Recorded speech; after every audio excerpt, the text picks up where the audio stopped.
Remember, all I'm offering is the truth, nothing more. This is America. We don't share land here.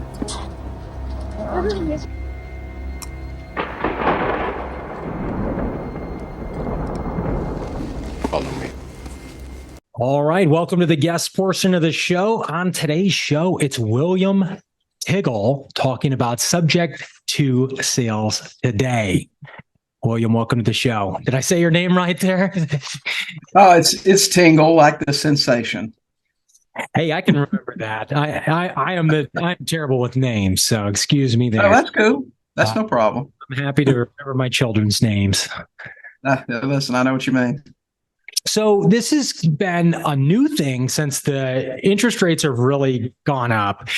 It's always been around, but the popularity has gone up with this. And this is the concept of the seller keeps the mortgage in their name, and then you take over the title of the property, but yet you're now paying the mortgage that's in the seller's name. So go with that. Let us know, how do we do this? How does it work? Where do you recommend that the deals can be done like this? Yeah. Well, first, thanks so much for having me on today. I really appreciate it. My name's William Tingle. I've been a real estate investor since 1999. And talking about Subject to, when I got started, I didn't know what I wanted to do. I knew that I wanted to replace my job. To me, that meant cash flow. What I found was, even though I had good credit, not a lot of money, but most banks will have a limit to the number of loans they'll give most people. So back when I got started, that was, 10, 12, 15 loans. After you bought that many houses, they would cut you off, so to speak. And what I determined early on was, even if I could get $400 or $500 a month in cash flow, 10 or 15 houses just wouldn't be enough for the lifestyle I wanted to have. So I started looking for other things. And this was before Facebook and all this other social media. This was old days. So we had chat rooms and chat groups where investors would get together and talk about real estate. And somebody mentioned buying property subject to. So I was all over that. What is that? How does it work? Well, really what subject to is exactly what you said. Most homeowners today, they go out, they beat their heads against the wall for a month or two trying to get to the finish line and close on a house. And that's how they buy a property. They got a fixed rate loan, most of them. Some of them get adjustables, but most of them are fixed rate for 30 years. And they just pay on that until they sell the house or refinance it at some point down the road. What we do is we come in and we find somebody that generally is in distress, doesn't always have to be, but people in foreclosure, maybe people that are getting divorces, they're getting job transfers, they need to sell quickly, they're under timelines. And we talk to them about buying their house, they deed the property to us, we take over the payments on the existing financing without a formal assumption, and we make those payments on that loan until either we pay it off or we refinance it. We can rent the house out. We can live in it. We can sell it with seller financing on a wrap. Just you can do with it what you could do if you had bought it yourself with your own lending power and borrowing power. So that's exactly what Sub2 is. Well, it sounds like the seller takes quite a bit of risk in a situation like that. Is that true? Well, it is a bit of risk. And for that reason, I said your most likely candidate is going to be somebody with a compelling reason to sell. And generally, like right now, we're in Northwest Arkansas. Most of our sellers that sell subject to come from people that are either in foreclosure or they're having a hard time affording the payments. Maybe they're not in foreclosure yet. They just really want to get it sold right away. So generally, that's the case. Now, over the years, and I've been doing this now for about 24 years, I have bought houses before from people who weren't in foreclosure. They just wanted to get rid of the house for whatever reason. That's where building some degree of trust comes into play. Understanding what you do, being able to explain it in a really simple way and making the seller feel comfortable with you. And we've done that many times too. So they don't have to be desperate, but they are taking risk. If you fail to make the payments, their credit will suffer for that. So it does carry a high degree of responsibility that you do right by the seller. Sure. And that's why we find that relationships gotta meld together, right? I mean, if you're typically what I've found too is that people that are into real estate that are bad people, in other words, you don't do what you're supposed to do, or you're cheating, lying, stealing, you usually don't stay around for long. Real estate is something that requires diligence, it requires consistency, and those are usually traits that somebody who's got a bad character. It's really hard to execute on time all the time. So Right. usually they're in and out. So, okay, so we've got, it sounds a lot like maybe an elderly person would be a good fit for this too, that's maybe moving out into a different type of living situation. So that's good. Talk to me a little bit about the equity, right? A lot of the properties recently have gone up in price quite a bit, and we've got a hefty chunk of equity. How is that dealt with? Well, again, you're going back to the seller's motivation. I'll give you a really good example of that. We've got a house that we've got under contract to sell. We're actually supposed to close on it Thursday. We bought this house last month. Sellers were in foreclosure. They had a lot of things going on. They were in foreclosure. They were also in the middle of a divorce. The husband had really bad health issues. He was an alcoholic. I mean, there was just a lot of stuff going on in these people's lives. Now, they had owned the house for 22 years, and the house today in excellent condition is probably worth 250, 275. Now, the house needs work. It hasn't had a lot of maintenance done on it for the last 10 or 15 years, so it does need work. They walked away from the house. They had a couple of state tax liens. They had a second mortgage they had defaulted on. Of course, the first mortgage was defaulted on. But so we wound up buying that house for about $75,000. We're selling it this Thursday to a cash buyer for $185,000. Wow. Our sellers walked away from this house. So that's, that'll be a six-figure payday. Will everybody do that? No. And I'll tell you this from experience. When you have things going on in your life, equity in a property can become way low on the list priority. Some sellers want top dollar, some just don't care. It just really depends on the seller and their situation. What we do, we go in. I sat down with the seller at their kitchen table. I said, "What do you guys need to get out of this house?" They said, "We just want it paid off. We want our liens to go away. If you can take care of that for us, then we're good with that." So that's what they wanted. We were happy to do that for them. Wow. Okay. So in that case, I think the answer was you try to find properties that the equity is not a big player in there. So you don't have to come to the deal bringing $30,000-$40,000 above that.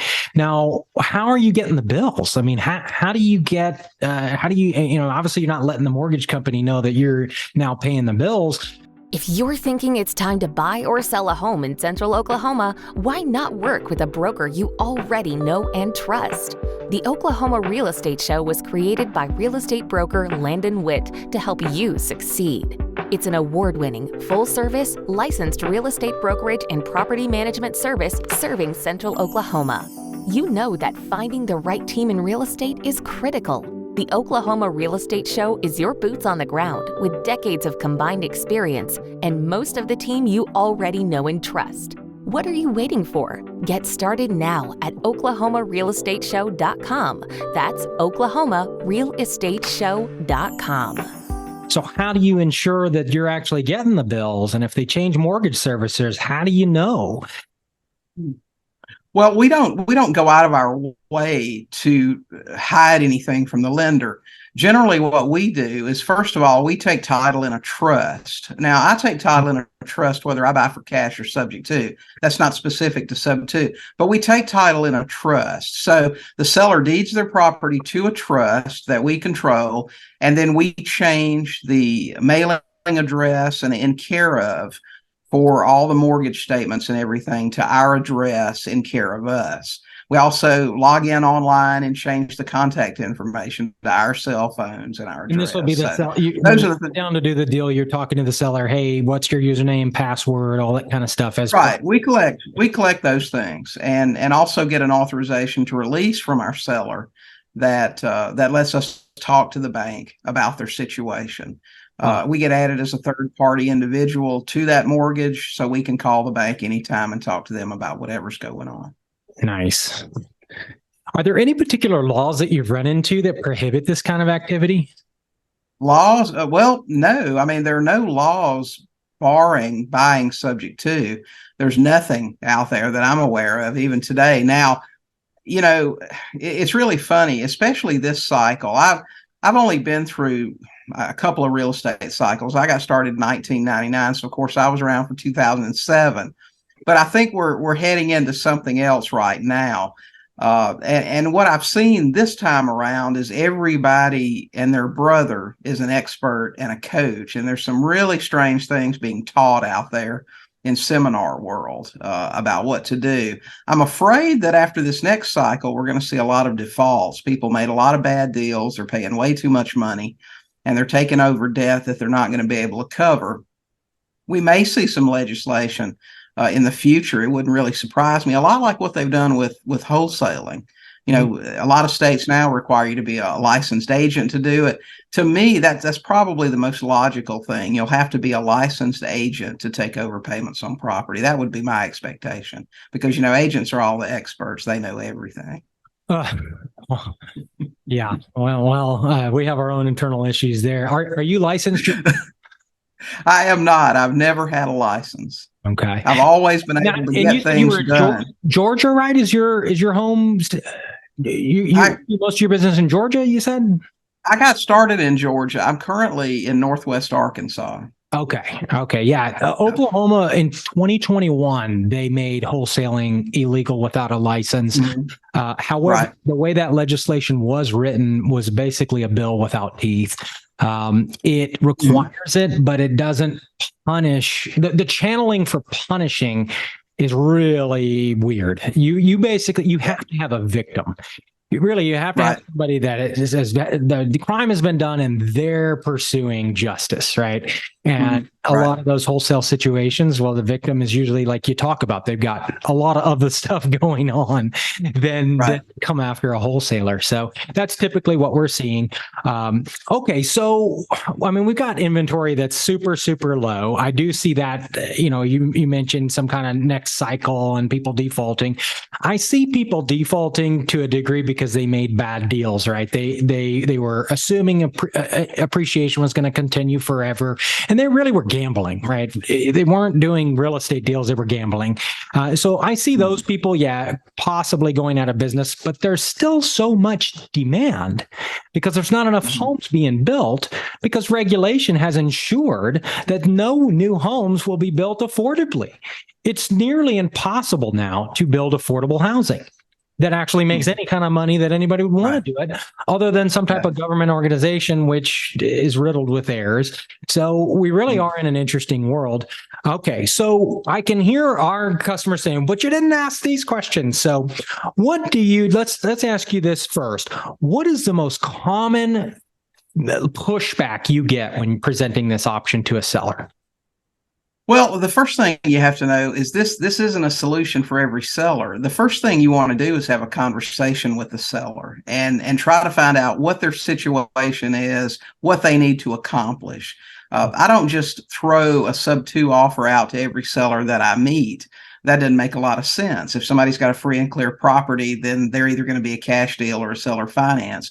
Find out what their situation is. Pushback, I generally don't get much pushback because I don't just throw that offer out until I'm fairly certain it's going to be a solution to their problem. If someone calls me up and they go, hey, I heard your ad on the radio and I need to sell my house, I'll say, well, okay, Joe, tell me about your house. I want to get them talking about the property. And then I'm going to say, well, it sounds like a great place. Why are you selling it? Well, I'm having trouble making my payments. Really? Okay, so how much are your payments? And then they'll tell me, and I know immediately if this is something that would cash flow as a rental, or if I can sell it with seller financing and cash flow. Really? Well, how much do you think you owe on the house? Okay, and then he says, well, I owe $80,000. Well, I know a house in that neighborhood is worth $150,000.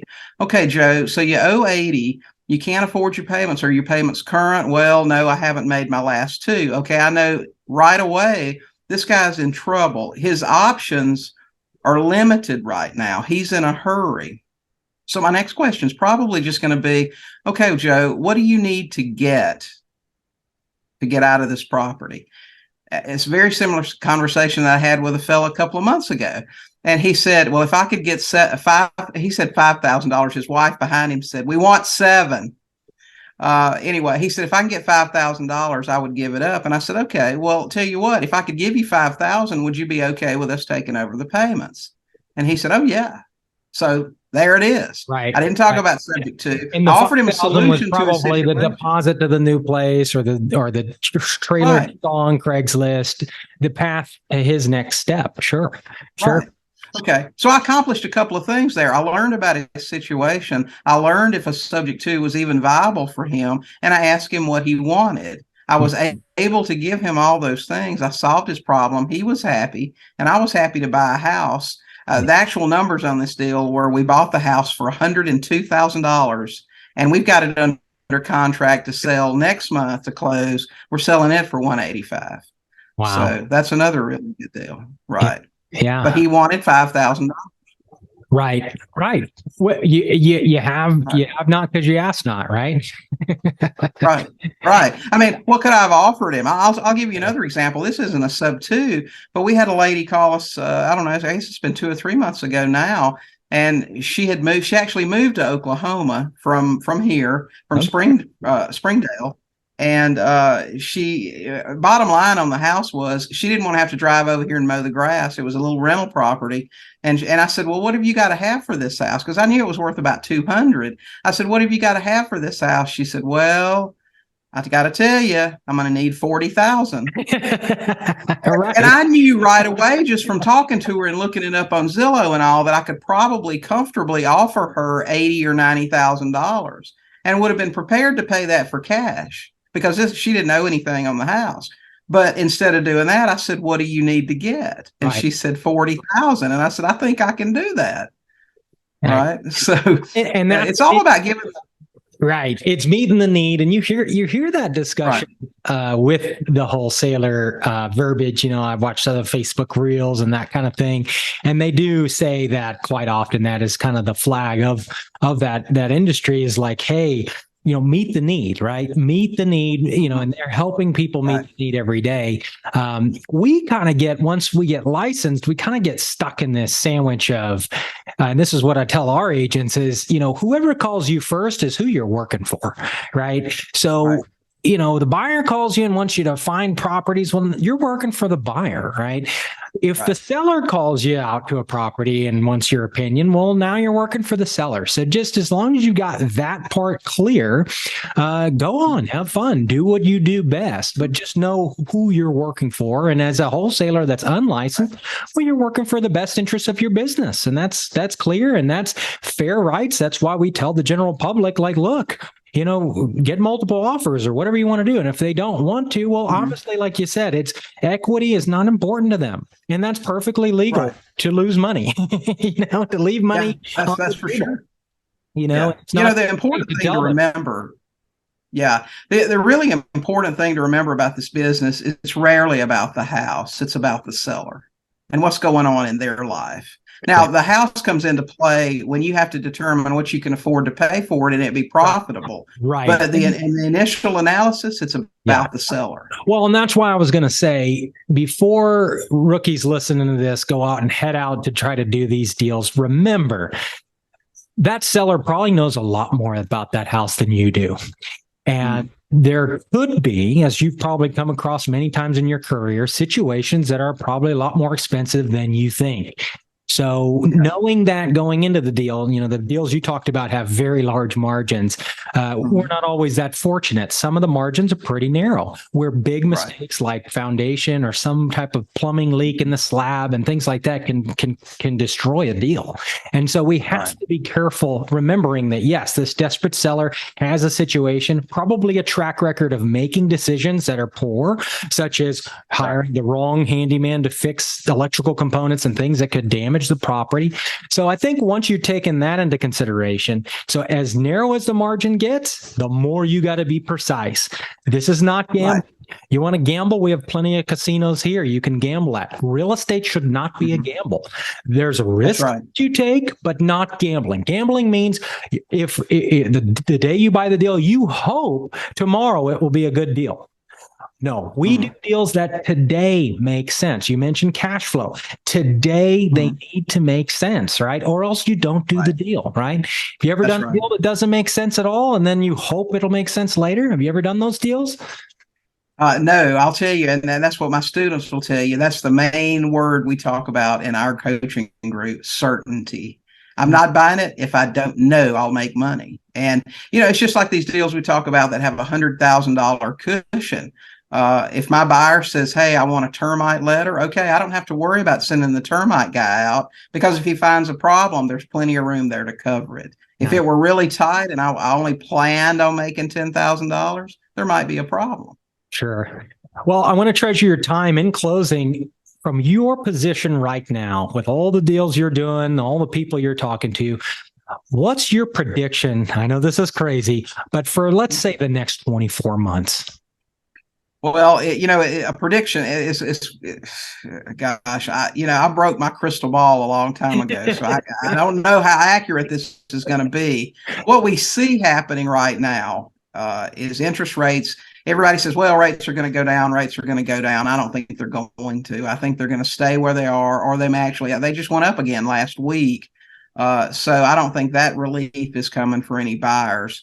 I think we're going to continue to see that problem. We're going to continue to see the market slow down a little more. The average, we just looked it up this morning, for a 3-bedroom, 2-bath in one of the towns we're in Northwest Arkansas, is 70 days on market for a 3-bedroom, 2-bath. That's really high for right now, when they used to just fly off the shelves. So I think it's going to continue to slow. I think there's going to be a lot more opportunity for creative finance. There's going to be a lot more foreclosures. We're already seeing them increase significantly where we are. And I'll tell you, a lot of that equity that's there, I think it's going to go away. I think the prices are already declining.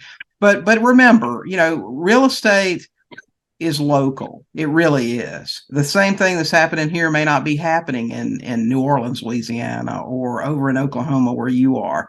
It's all really local. So don't listen to all the stuff you see on the evening news.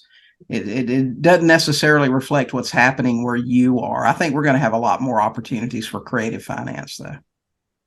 Excellent. Well, how can folks get a hold of you? You mentioned you got a training, some coaching going on. You got a website. How can they get plugged in with what you're doing over there? Well, I'll tell you, if they want to get exposed to a little of the training we do, they can visit our YouTube channel. They can go to sub2tv.com. That's SUB, the number 2, TV.com. We release videos every single day on creative finance, subject to, and all kind of real estate investing. And if they want to learn more about coaching, then go to sub2university.com. That's SUB, the number 2, university.com. We've got a lot of training products and coaching stuff over there. William Tingle, got it right that time. Tingle, that's right. Yeah. Real estate coach, experienced real estate coach with multiple decades of experience. Guys, like he said before, it seems like everyone's coming out of the woodwork to be a real estate coach. Look at the track record. Look at somebody, how long they've been around, what they've been doing with their time before you go off and trust just what they're doing today. And seems like William's really got the track record to prove. You can check him out, get connected with him. William, you sound like a really down-to-earth guy. I'm really impressed with you. Well, I appreciate that. I'm not complicated because I'm pretty simple. Anyway, I follow Frank Kern, and Frank Kern says, if you want to impress people, make it sound complicated. If you want to help them, keep it simple. So that's what I try to do. Well, thanks for coming on the show today. You know how to get a hold of me via email if you got any questions. I would say Oklahoma City is secretly cool. Nobody knows it. Even people who live here don't seem to know it, but no, it's starting. People are starting to recognize that they have a great city. I think when we first moved here, it was a little challenging sometimes. Yeah, people who lived here were asking us, "Why did you move here?" You know, when we moved from Atlanta, people ask, Why? why are you moving to Omaha? Yeah, that's what our friends Yeah. would say. Why are Kansas City, going? why are you going to Kansas City? Like, that wouldn't even register in their head. We're living in Atlanta. We had lived there about 10 years, met, got married, had a child, and there were a lot of things about Atlanta that we loved. You know, I mean, we really enjoyed our time in Atlanta, and we miss a lot of things about it. It really had become so expensive and difficult to get around, and just all of the problems of living in a large metropolitan area seemed to start to outweigh the benefits of living in a large metropolitan area, and so we decided to find somewhere else to go. Oklahoma City especially just had a great feeling about it. We saw potential. Yeah. This was Atlanta 10 years ago when everything was just starting. And how integrated arts is into the everyday culture and life of Oklahoma. I'm 75 years old. I had to get out of this trailer that was making me sick.